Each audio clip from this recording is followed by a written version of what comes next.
wide stance and then aim it. Oh, baby. Oh, there's a split. Dang. Nice job. I split my first piece of wood.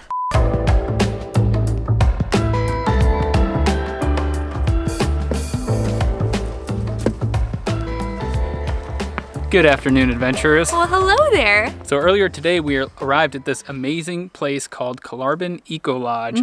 And this might be the most primitive hostel in the world. I don't know. It for sure is in Sweden, Yes. confirmed. On the property, you're gonna find a bunch of these forest huts that you can stay in, like a little hostel room. And the whole goal of the property is to be living sustainably. So there's no electricity, there's recycling for everything. Should you have to use something in packaging, no running water, there's a stream right over there that you have to go get water from, which we're gonna show you in a bit. Yep, more compost toilets, our new favorite thing. Cooking you do yourself, which they have like a community fire pit over there that I think we're gonna use at some point, so we're definitely gonna show you that. And one cool thing is that you do everything yourself here. The people actually leave around 5 p.m. and you're just left to your own devices out here. They just kind of tell you what's what, and then you go. Yep, but you have a tiny bit of cell signal and a first aid kit, so you're fine. Yeah, but they do encourage you to come out here and turn your cell phone off, because that's the whole point, right? So this is our little hut we're staying in, number 8, Jakob. It is so adorable. You walk in and there are two essentially twin beds in there, and they're made by an air mattress covered in, is it sheepskin? I think it's Animal a sheepskin or something like that. Yeah, and then they give you a sleeping bag, a sleeping case to go inside the sleeping bag, and a pillow. On the back side, there's a little stove where you can light your own fire to keep you nice and toasty in there and to give you some light, although they do have candles for that since, again, there is no electricity. Hi! But what surprised me the most about this place is that when you walk in, it's just incredibly cozy. You would think just a mossy hut in the woods would not be comfortable, but it's incredibly comfortable in there. It is, and you guys know we stayed in the old bunker in France and then out on the houseboat recently, and now we're staying here, and they've all been very primitive in their own ways, but this is definitely, I think, the coziest feeling. Yeah. I really enjoy it. And it's crazy how one with nature you are out here, but everything's still clean, and they have outhouses over there that are actually some of the nicest outhouses I've ever seen, and they have composting toilets They're inside of pristine. them. All right, let's go take a closer look at this thing. This place is super cool the way it's completely covered in greenery. If you get close to it, you can see that there's a tarp that protects the wood from all the green stuff that's on the outside, but then there's kind of these wooden shelves that go along the outside where all the stuff sits and grows, and then it's just kind of piled on top of it. So this is a proper green roof. You can see this little chimney pointing through the top. That's because it has a wood burning stove in there. We're gonna light it up a little bit later, but I have a feeling it's gonna make it very toasty and cozy in there. We're gonna have a nice little bit of smoke just going out the top. That's basically it. This is the whole thing. So you can get kind of a sense of how small it actually is. It's literally just a little, it's like a bunk room for 2 people. Yeah, it looks so short from this end. It must go, I guess, into the ground here. Yeah, just a little bit. You can see all the vegetation growing on the roof. And then down here, there's actually a little mushroom growing here. And there's mushrooms all over the place. Some of these huts, I think, have berries and stuff growing on the top, so you can just pluck them off and eat them. If we find some, we're gonna try them.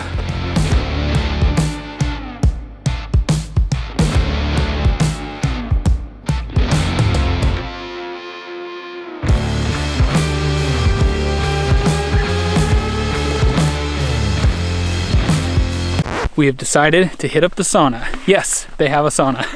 And it might be the coolest sauna in history. You could see it from the shore over there. It just kind of sticks out. It's floating on the water. It's quite a journey to get to it. You guys missed Eric slipping and sliding his way out here. No, I'm graceful. And here it is. Is that not the coolest thing or what?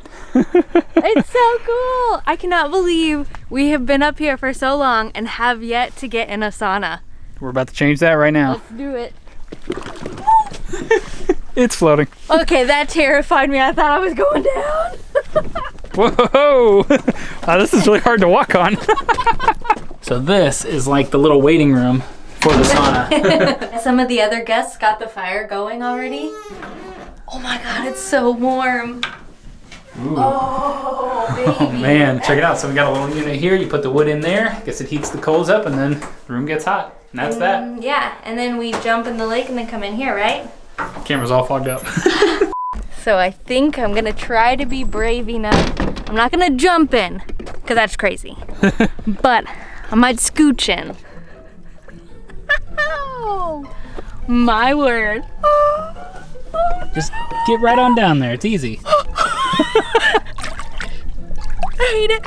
Oh my god, it's so cold. Do I have to go any further? I thought I was gonna do it, I really did. Oh no, oh no! Okay. That was to my shoulders, oh shoot.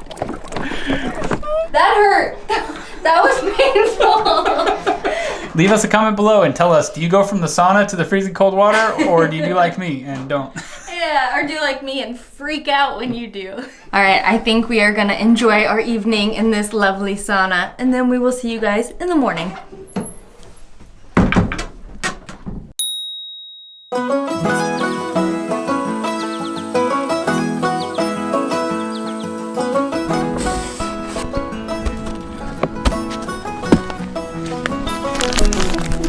Welcome to day 2 of our adventure here at the Kolarbyn Eco-lodge. So we had a nice cozy little night, a few spiders we had to kill, but we've had worse. There were far more spiders on that houseboat, so we're pretty used to spiders now. Although we did make it a little too toasty in there. We got really excited about the fire. Yep. Maybe put one too many logs in there. So it was a little warm, but that's okay. We are about to go do a bushcraft workshop. I'm not exactly sure what we're gonna get into, but hopefully there's gonna be some fire involved and some other outdoorsy skills. I think by the end of it, we're probably gonna be pros.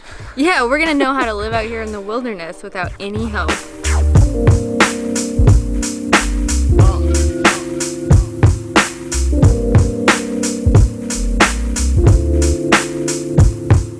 So we've learned a bit of the basics about creating a fire, and now it's our turn to give it a go. Well, it's easy to watch. I don't know how it's gonna go in action. So this is a ferro rod. That's how I'm going to attempt. I'm just doing a practice on this paper. This isn't exactly how you do it in the wild. And but. use the shark as close as possible. Whoa, I got fire. All right, it's step 1 done. That was just like a training thing, but all right. Technically, I made fire. Did it. Oh. Ooh, there you go. Yeah. Nice job. All right. That felt very satisfying. Haha, there I you broke go. the string. So the goal was to start the fire and then get it high enough to break the string between the sticks there. It worked. You did it. All right. That was really satisfying. See, we learned that you have to prep basically double what you think you need. Allison didn't prep enough, so now she's prepping while the fire's burning. Well, the Bushcraft workshop was incredible. We learned so much more. Is this where we go? Yeah. We learned so much about fire. I feel like I just have such a better handle on it now. But maybe I'll stop because this is getting a little overgrown. It was only a couple hours long, but we learned so much in those couple hours. It was amazing. We're definitely going to do more stuff like that, no doubt.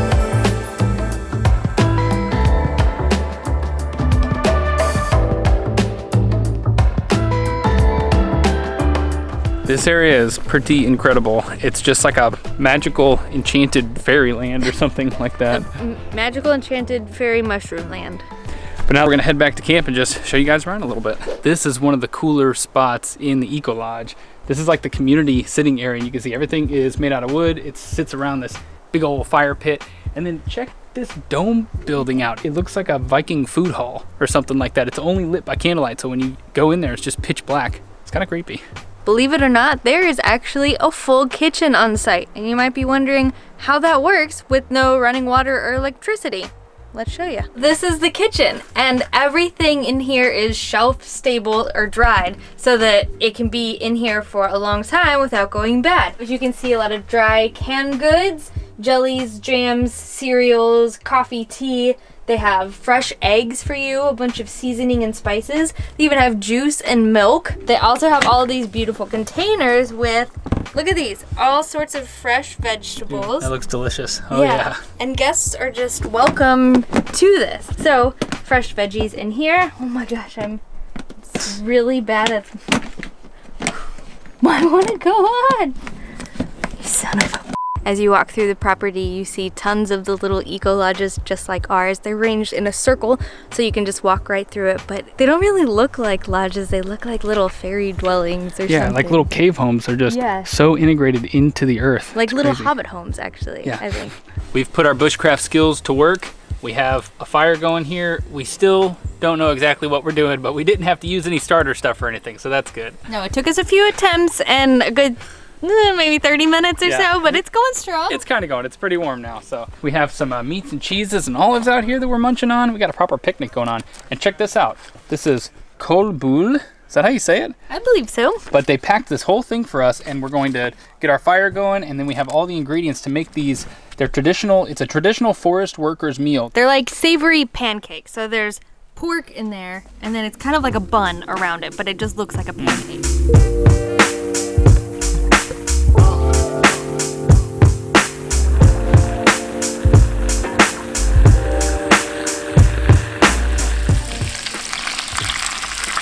Is that about half? Yeah, that looks good. So is it supposed to be all mixed around? Maybe. I think it'll flatten out on its own. Yeah.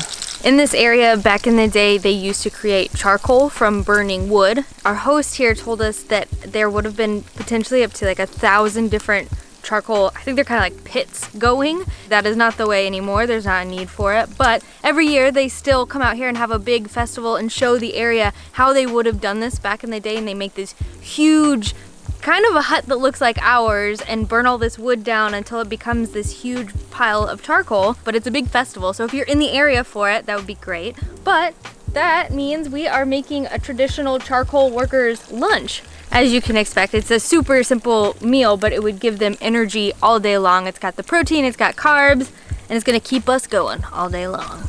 I'm gonna go ahead and call it and say that this hunk of deliciousness is done. I mean, there's no way it's gonna taste bad, right? Not a bad spot to have a meal. Can't get in it. It's a little tight. We are just smack in the middle of the woods in this place. It's so cool. Let's see how our fire cooking skills went with our kolbulle. Is that how you say it? I already forgot. It looks nice and slightly golden. You can see the bits of pork in there, and then you have the batter surrounding it. It's a very simple, hearty dish. Yeah, it said to make it more hearty, you could add eggs and milk, but we did not do that. Yeah. Cheers. Cheers. I love how my bite's twice the size of yours always. Oh.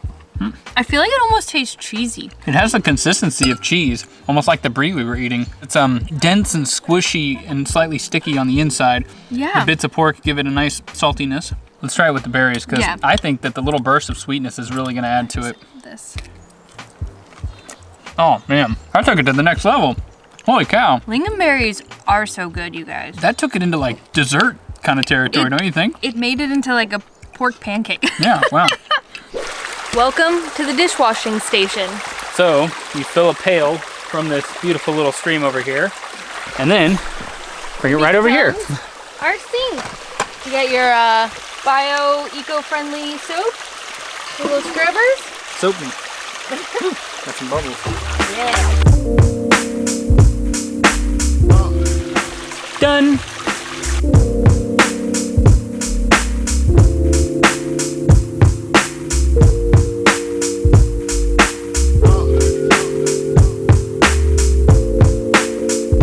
We decided to head down to the lake, which is actually just a short walk away from the campsite, and they have some canoes that you can take out and go on the lake. This is amazing. There's like a little, where is it?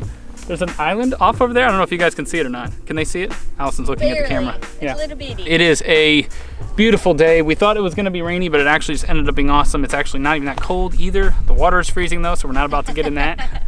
No, I did that yesterday. No, thank you. I hear that this is the last day of summer. Some local man was out taking pictures and he's like, I come out here every year. It's the last warm day, so I came out. But that's okay for us because we only have one more official day left here in Sweden. We will be popping back down to Stockholm, and then we will be going back to the States for just a couple weeks, and then we'll be back to Europe. Do not worry, we're just taking a short little break. We've been popping around a lot, huh? Yes, we have indeed. But it's gonna be a lot of fun. We're gonna hang out with some cool people, go to some cool places. You guys will enjoy it, I think. I'm rowing in the background trying to keep us from running into something. Y'all, this lake is filled with, I don't know if you can tell, all these like little, I don't even know, ferns, and there's lily pads and bushes, and then there's all kinds of stuff under the water. It's not probably the lake you want to swim in if you're scared of dark water. All right, we gotta wrap it up because we're about to run into some land over there. Okay, good night, adventurers. We'll see you on the road.